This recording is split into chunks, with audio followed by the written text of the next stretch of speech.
Number 1. Cristina Withrow stood on the second-floor walkway of an Albuquerque apartment complex when a confrontation spiraled into a fatal choice.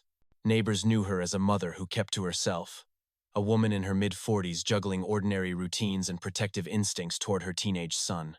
On an early April afternoon, she told a woman loitering by the stairs to leave the passage near her door. The woman, later identified as Monique Garcia, was described by police as experiencing homelessness.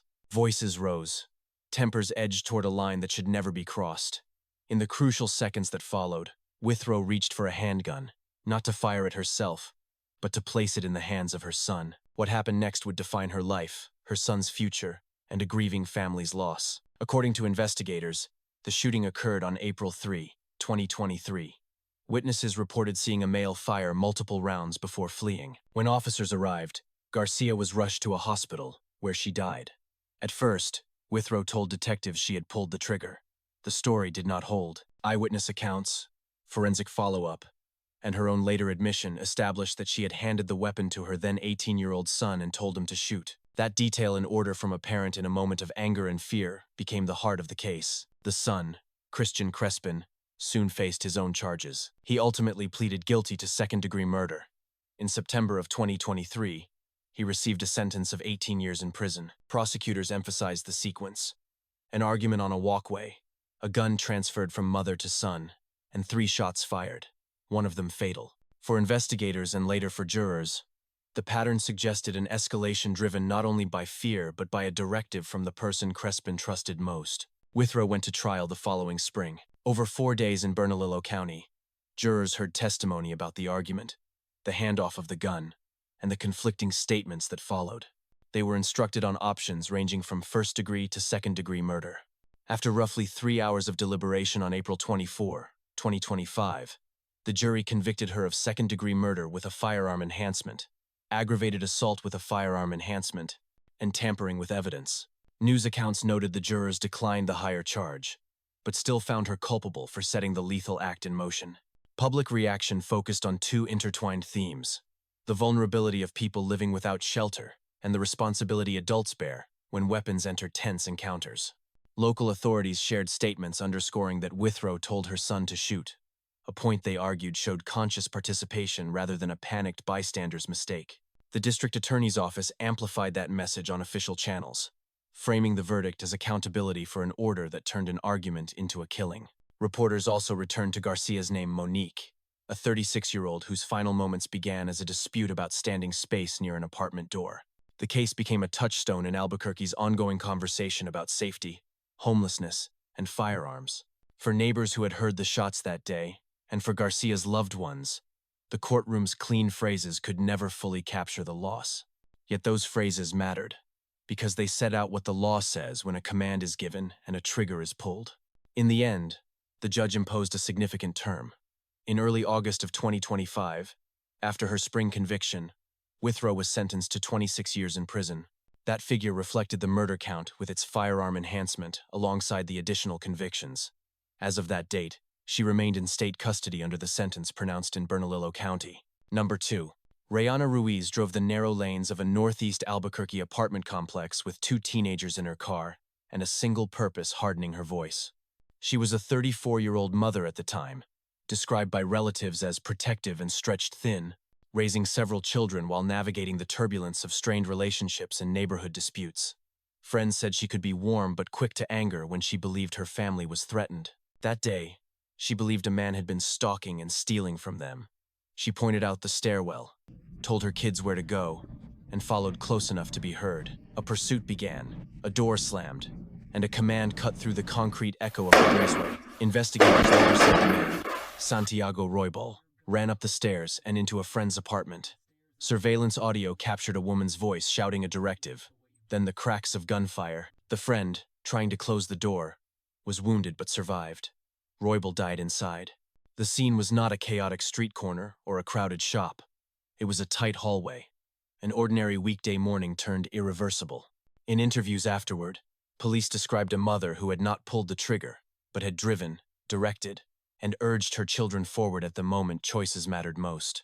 Officers arrested Ruiz in mid-November of 2023, along with her daughter and her son, both in their mid-teens.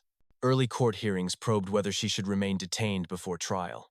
A judge later allowed her release with conditions while the case moved forward, even as the teens remained in custody. Through filings and hearings, prosecutors emphasized the same sequence again and again: the car ride to the complex, the chase up the stairs, and the command to shoot through the door. That through line would shape how the public understood the crime and how the law ultimately measured accountability. Over the following months, evidence from surveillance video, witness accounts, and investigative reports narrowed the legal path. Prosecutors said each teen had been armed. Detectives described audio of a female voice giving the order to fire. The case did not depend on a complicated forensic riddle. It rested on intent, shown by action and words. Faced with the strength of that record, Ruiz entered a plea to second-degree murder and related counts rather than risk a trial on higher charges. She acknowledged criminal responsibility for setting the events in motion, even though she was not the person who fired the weapon.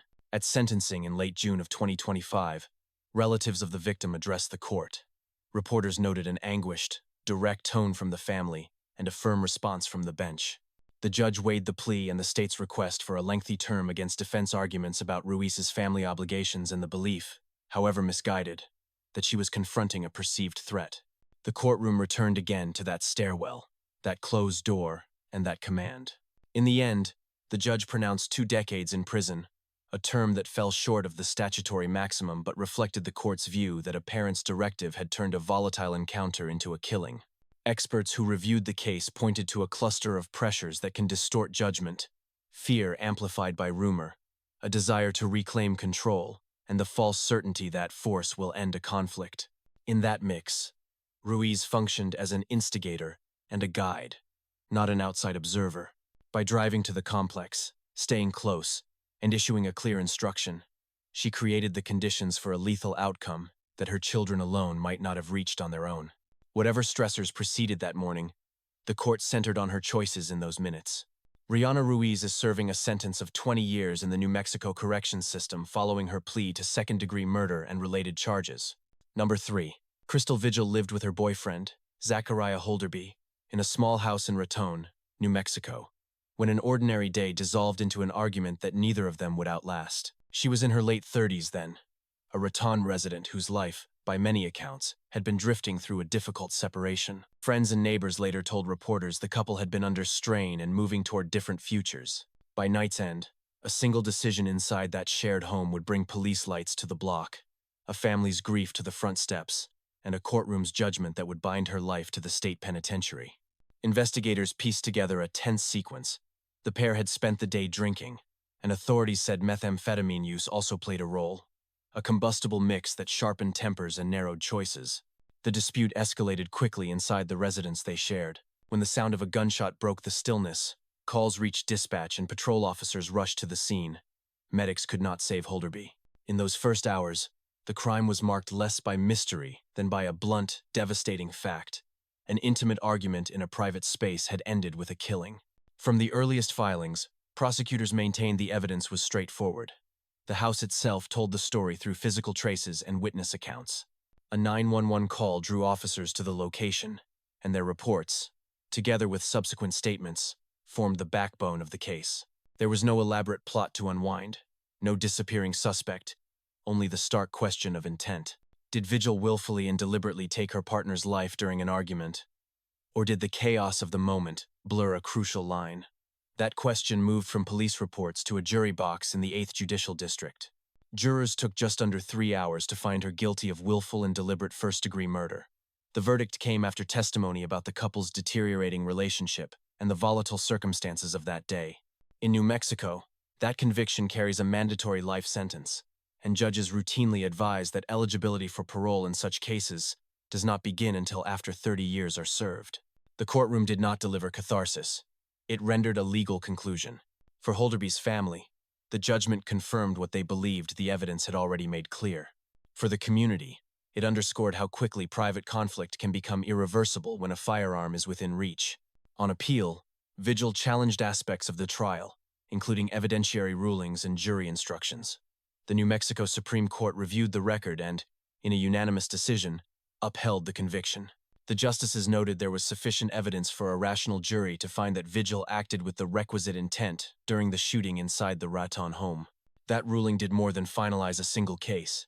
It reinforced the principle that intimate, partner homicides are examined with the same rigor as any public crime, even when the only witnesses are the people whose lives are entangled. Psychologically, observers pointed to a cluster of stressors seen in many domestic homicide files: a relationship in breakdown, substance use that lowers inhibitions, and a belief that force can end a conflict now and postpone consequences for later.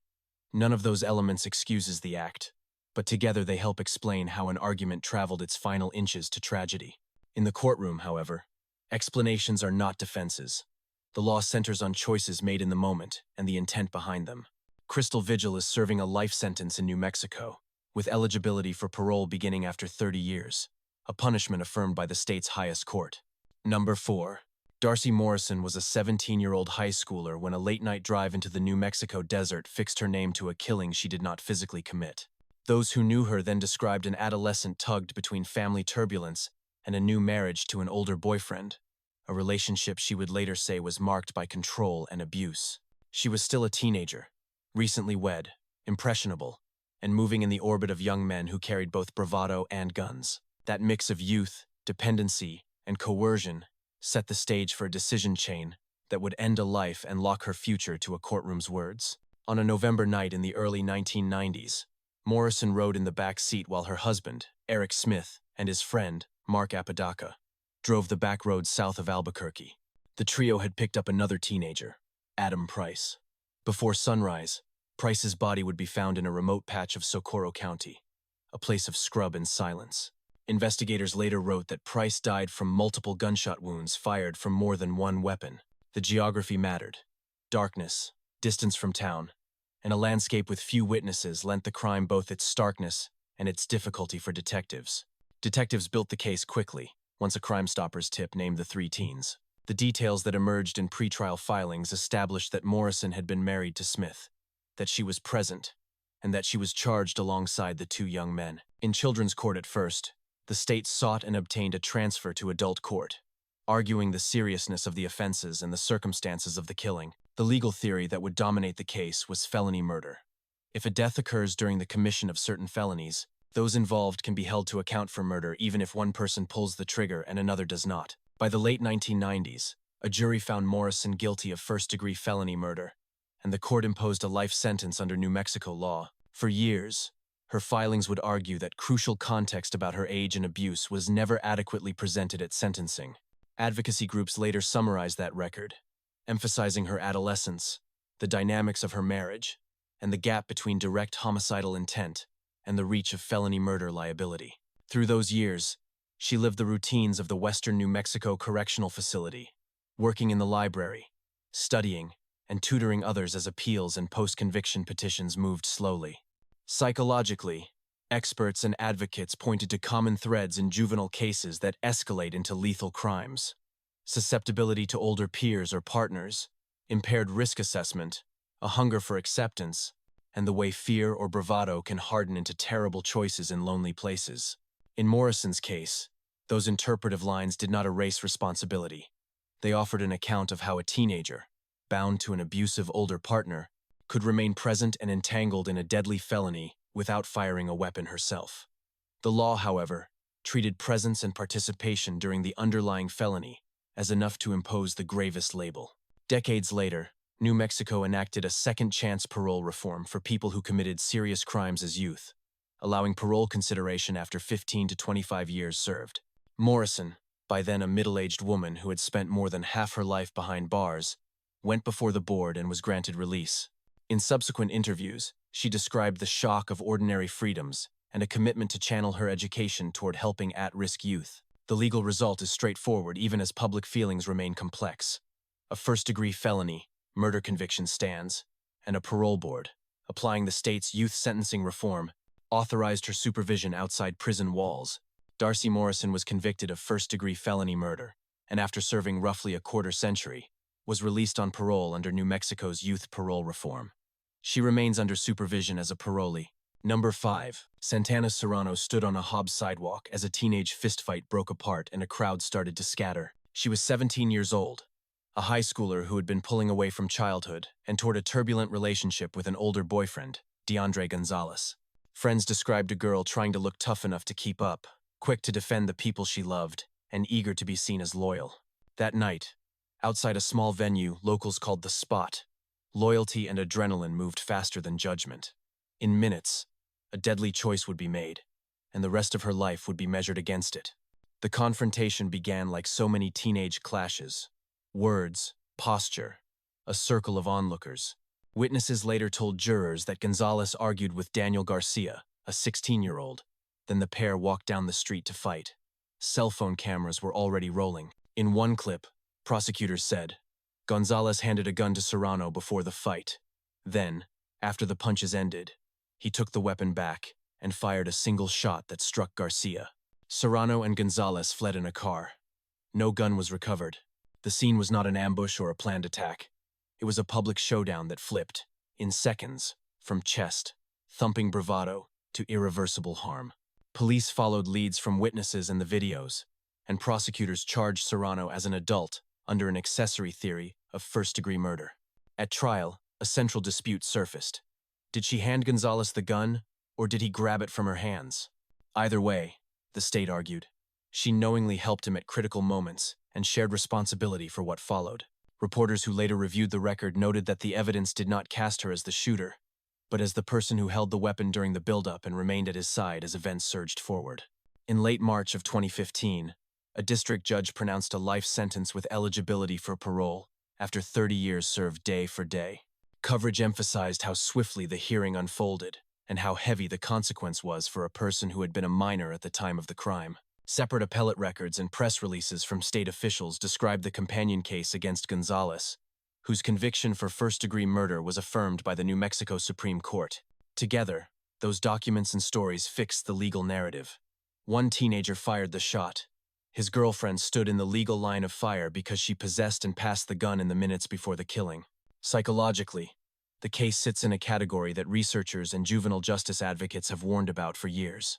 High-emotion group conflicts, where adolescent identity, loyalty to a partner, and the presence of a gun compress the time between anger and catastrophe. Serrano has long maintained that Gonzalez snatched the weapon back from her before the shot, a detail that does not undo the accessory theory, but reveals how quickly power and responsibility can shift among teenagers in motion. Journalists who interviewed her inside the women's prison in Grants wrote about a young woman aging into adulthood behind bars, describing regret and the sense that her part was flattened by the system's need for a clean story. Public focus has since turned, at times, to broader reform for youth sentenced as adults, but those debates do not change the sentence already entered in her case. Santana Serrano was convicted of first-degree murder as an accessory and is serving a life term with eligibility for parole after 30 years under New Mexico law. Number 6. Jessica Kelley was living on the west side of Albuquerque when she stepped into a case that would haunt the city long after the sirens faded. She was in her late 20s then, a cousin of Fabian Gonzalez and a friend to Michelle Martins, the mother of a 10-year-old girl named Victoria. People who knew her described turbulence and drug use in the background of her life, along with fierce loyalty to the small circle around her. In late August of 2016, that circle closed inside a modest apartment. By the next morning, police tape sealed a door, and a child's name would anchor headlines across New Mexico. Investigators quickly arrested 3 adults connected to the apartment: the mother, her boyfriend, Gonzalez, and Kelley. Early statements painted a chaotic scene. Over time, prosecutors revised parts of the narrative as evidence sharpened, including DNA results that suggested an unknown man had also been present. Even with those shifts, the state maintained a central through line about Kelley, that her actions inside the apartment and in the hours around the killing helped create the deadly environment that claimed Victoria's life. From the start, the case drew a flood of public grief and anger, and intense scrutiny of the police work that followed. Years later, as trial dates approached, Kelley made a pivotal decision. In January of 2019, she entered a plea of no contest to multiple charges that included child abuse resulting in death, tampering with evidence, and aggravated assault. Under the agreement, she promised to testify about what happened inside the apartment and to describe the roles played by the others. This was not a confession to murder. It was an acknowledgement that her conduct contributed to a lethal environment around a vulnerable child. The plea reset the legal path for everyone connected to the case. At Gonzalez's trial in the summer of 2022, prosecutors pressed a revised theory that largely abandoned earlier, sensational claims and focused on recklessness, opportunity, and the steps taken to cover up the crime. Jurors convicted him of reckless child abuse resulting in death and multiple counts of tampering. For the public, those verdicts underlined the altered understanding of the timeline and the lingering mystery of the unidentified male whose DNA was found in the apartment. For the court, the focus remained on the actions of the people charged and the harm to a child who had no power in that room. Kelley's own sentencing arrived that spring. In late April of 2022, a district judge imposed a sentence of 50 years with 6 years suspended, leaving 44 years to serve. Reporters noted the judge honored the plea agreement and that Kelley would also face a term of probation if she is ever released. The numbers mattered less to the grieving family than the acknowledgement of responsibility in open court. For many in Albuquerque, the hearing closed one chapter and reopened difficult questions about addiction, neglect, and accountability when children are failed by adults in their lives. Psychologically, experts have pointed to a familiar cluster of risk factors in the record: substance use, unstable relationships, and an echo chamber of poor decisions that normalizes danger. In such conditions, loyalty can become complicity, and a person who does not inflict the fatal act can still help create the circumstances that make it possible. Kelley's agreement to testify suggested a late recognition of that reality, even as the most painful facts cannot be undone. Jessica Kelley pleaded no contest in early 2019, and in April of 2022, received a sentence of 50 years with 6 years suspended, 44 years to serve for her role in the death of Victoria Martins. Number 7. Cristal Cardenas was a young mother living in Doña Ana County when her long and volatile breakup with Mario Cabral hardened into a plan that would ripple through a small farming town. In the late winter of 2018, investigators later said she was juggling a custody dispute, financial strain tied to a shared house, and a new relationship with Luis Flores. Friends described a woman who could be warm and protective, but also consumed by resentment and fear of losing control over her life. By the time March turned, that private turmoil would move from tense messages and whispered accusations to a late-night drive toward a trailer home in Garfield, a rural community along the Rio Grande. What happened next became the backbone of a murder-for-hire prosecution. Prosecutors told jurors that Cardenas initially tried to hire a hitman to kill Cabral and his new girlfriend, Vanessa Rodriguez Mora. A would-be killer backed out and later cooperated, but the plan did not die. The state argued that Cardenas and Flores decided to finish what had been set in motion. In the dark hours after midnight, Cabral and Mora were shot inside their home. The next morning, Mora's teenage daughter, who had hidden in fear, found the bodies and ran for help. The horror of that discovery reverberated across the county, and detectives began piecing together a case built on witness testimony, cell phone records, and the story of the abandoned contract killing. The investigation moved quickly. A Garfield jury heard opening statements in early March of 2022, with the state portraying Cardenas as the architect of a plot fueled by anger, jealousy, and a custody fight, while the defense raised the specter of a cartel-style ambush that had nothing to do with her. Days later, jurors rejected the alternative theory. They convicted Cardenas of first-degree murder for Cabral's death, conspiracy to commit first-degree murder, and criminal solicitation. She was acquitted of a separate first-degree murder count in Mora's death. Reporters covering the case noted how the verdict accepted the state's narrative that a failed hire became a hands-on plan carried out with Flores. In July of that year, a district judge imposed a term that combined life for the murder count with additional years for conspiracy and solicitation, totaling 54 years. Coverage emphasized the family's grief and the stark picture painted at trial of a relationship that slid from custody disputes to deadly plotting. For the community, the sentence marked a measure of closure in a case that had terrified neighbors and shaken a small town's sense of safety. The story did not end there. On appeal, Cardenas challenged the fairness of her trial, focusing on a line of questioning about her infant daughter's positive drug test for methamphetamine. In late March of 2025, the New Mexico Supreme Court issued a split decision, agreeing that the questioning was improperly allowed and likely affected the jury's assessment of Cardenas's credibility in a case that was otherwise circumstantial. The court reversed the convictions and sent the case back for a new trial on the counts for which she had been found guilty. News outlets and the court's own release underscored that the reversal did not declare her innocent. It required the state to try the case again without the prejudicial evidence.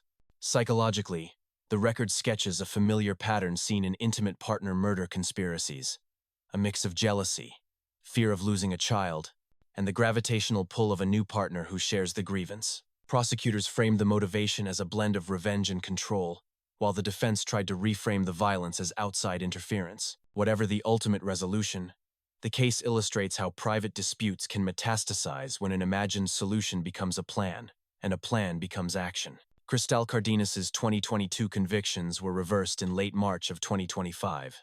The case has been remanded to district court for a new trial, and her prior sentence of 54 years is no longer in effect pending those proceedings. Number 8.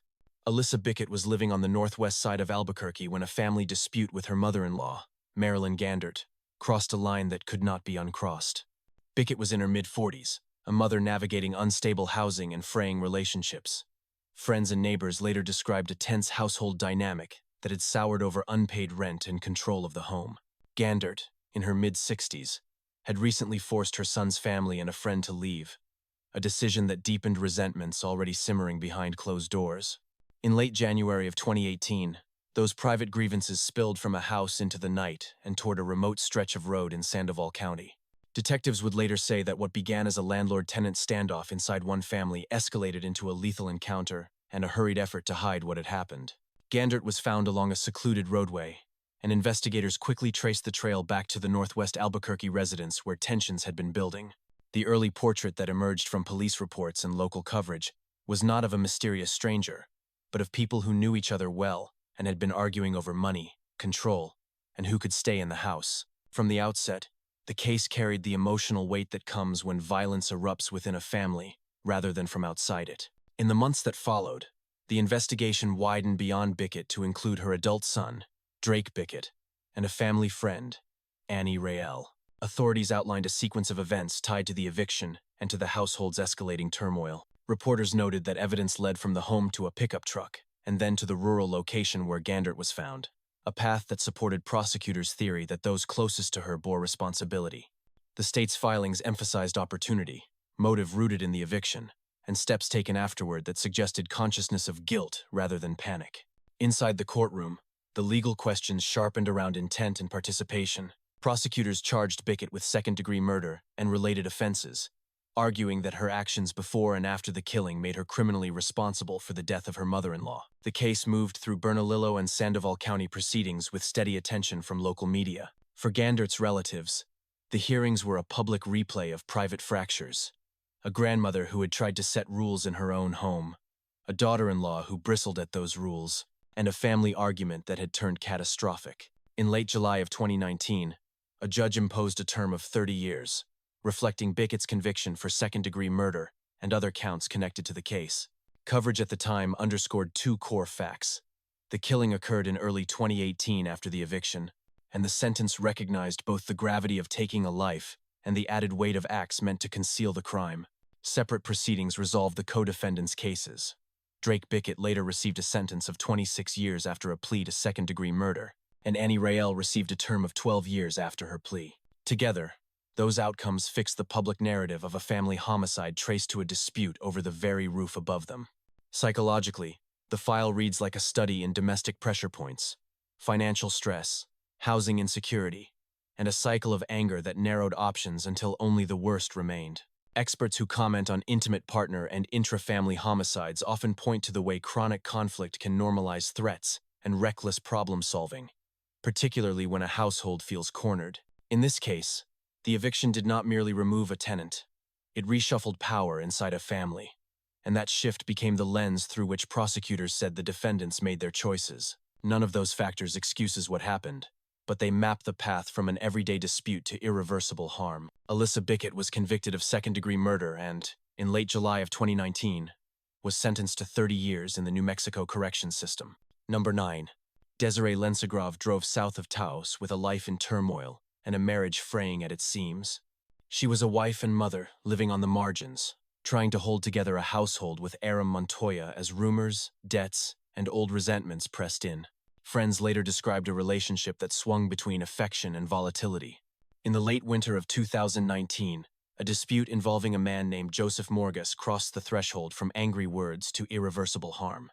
In the weeks that followed, Lensegrav would speak with detectives, and the story that emerged placed her at the edges of a killing carried out by her husband, while casting her as the person who set events in motion. The pressures that preceded the crime were ordinary in their ingredients and dangerous in their combination. Lensegrav told police that Morgus had insulted and threatened her in a drug house, and that she wanted Montoya to hurt him. That mix of fear, humiliation, and a desire to reassert control is a familiar pattern in intimate partner cases. An argument becomes a plan, and a plan slides toward action when a partner is willing to act as the blunt instrument of someone else's grievance. Prosecutors later framed her motive as a blend of anger and control, while the defense pushed back, suggesting her role was overstated and that Montoya's independent choices bore the full weight of responsibility. What happened to Morgus was pieced together through interviews, Montoya's later admissions, and evidence gathered across northern New Mexico. According to authorities, Montoya confessed during an unrelated domestic incident and described a deadly confrontation with Morgus. Investigators said Lensegrav helped after the fact, a claim she disputed in parts, but that would anchor the state's theory that she shared criminal responsibility.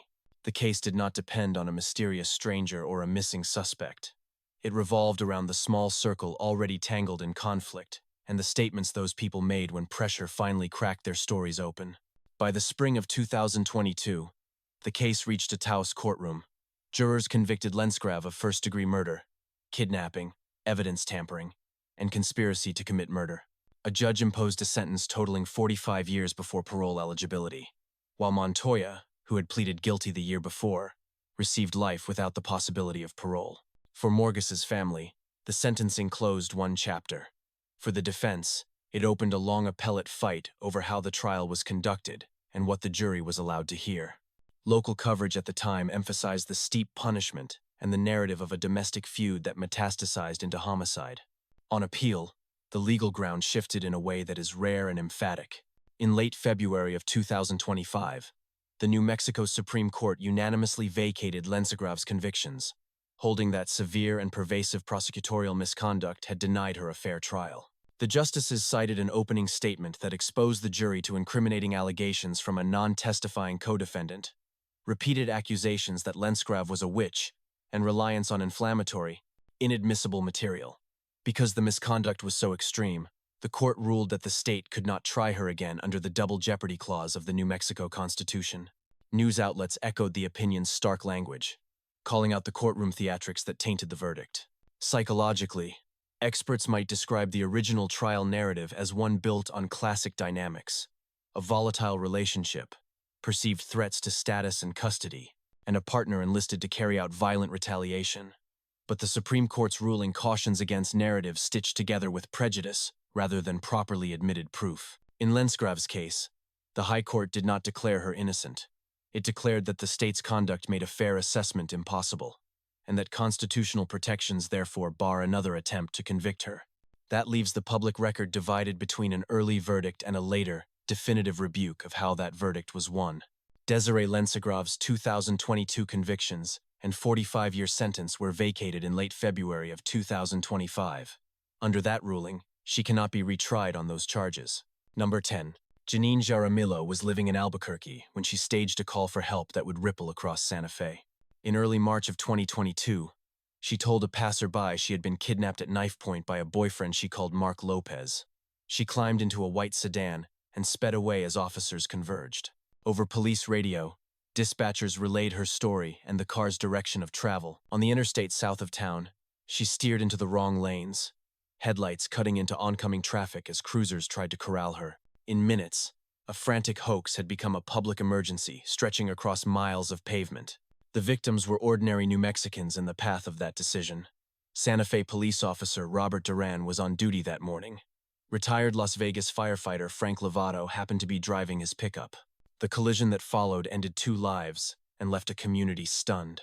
From the first press briefing, state police sketched a timeline: a call to 911, a pursuit through city streets, a turn onto the interstate, and the fatal wrong-way run. The names of the dead became familiar in headlines, and the idea that a staged kidnapping had triggered the chain of events deepened the grief. Investigators quickly focused on Jaramillo's account. She insisted a man had driven the car and escaped on foot. Officers noted the details did not add up.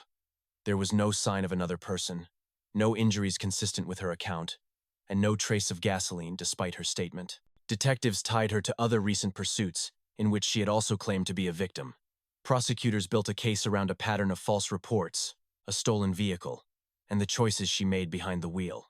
When trial began in early December of 2024, jurors saw dashcam videos, heard from truckers who watched the wrong way approach, and listened to the recorded 911 call placed at her request. The verdict arrived in mid-December. After several hours of deliberation, the jury convicted Jaramillo on all counts, including 2 counts of first-degree felony murder for the deaths of Officer Duran and Mr. Lovato.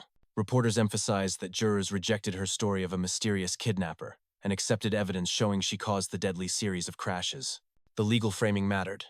Under New Mexico law, reckless acts during a felony can sustain a first-degree murder conviction when death results. In the days between verdict and sentencing, families prepared impact statements, and the city braced for a hearing that would formalize what many already felt, that one person's lies and flight had rewritten multiple lives. In late December of that year, the judge imposed 2 life terms to run consecutively, structured as a total of 60 years in prison. Coverage captured a courtroom moment that was both personal and public. Loved ones speaking about empty seats at dinner tables, a sister describing a once tightly knit family now struggling to find its shape, and the defendant offering an apology that could not bridge the distance between intention and consequence. The sentence aligned with the jury's findings and the statutes at issue. It also signaled the court's view that a string of prior pursuits and fabricated kidnappings had foreshadowed this tragedy. Psychologically, the record suggests a cluster of high-risk traits: compulsive flight from accountability, repeated fabrication under stress, and a belief that claiming victimhood could outpace facts. Experts who comment on similar cases point to how intoxication, untreated mental health struggles, or entrenched deception can narrow judgment until danger to others feels abstract. The law, however, returned to the concrete.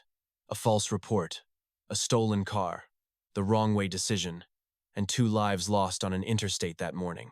Janine Jaramillo was convicted in mid-December of 2024 of 2 counts of first-degree murder and related offenses, and later that month was sentenced to 60 years in the New Mexico corrections system, composed of 2 consecutive life terms. Number 11.